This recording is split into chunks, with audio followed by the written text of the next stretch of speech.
over the last, I would say over the last one and a half year, we see a lot of activity. So the first 6 months, once ChatGPT was released, people were more more stunned by what capability you can get out of GenAI. And typical use cases would be get a kid's homework done using GenAI.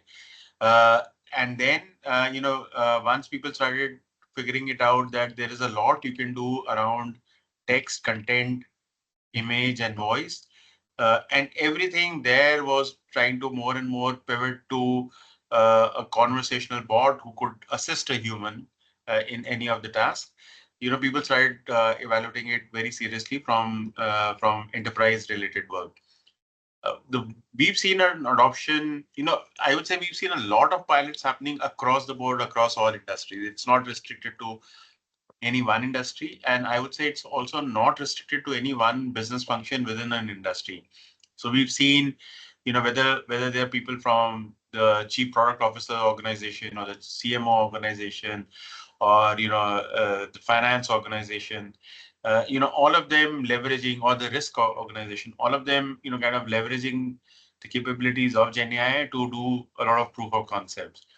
Typical use cases, you look at, if I look at more from a business function perspective, anything around information or a data extraction.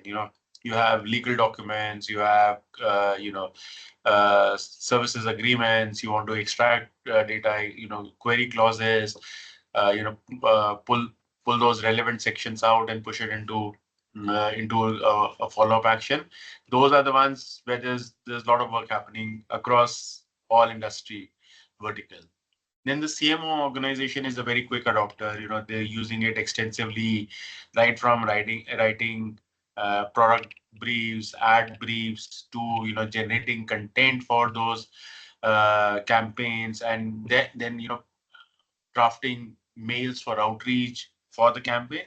That entire value chain, we see people, the CMO's organization using it. We've seen a lot of success as part of the chief product officers organization, where we have people working as part of product, anything that goes on the website, anything that goes on the e-commerce site, or anything that goes into the internal, PIM system, which is the product information management, or a DAM system, or a digital asset management system. We see people leveraging generative AI to enhance content, to summarize content, to do translation services,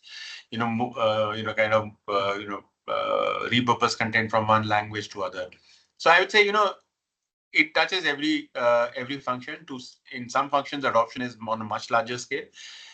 In some functions, it's slightly at a lower scale.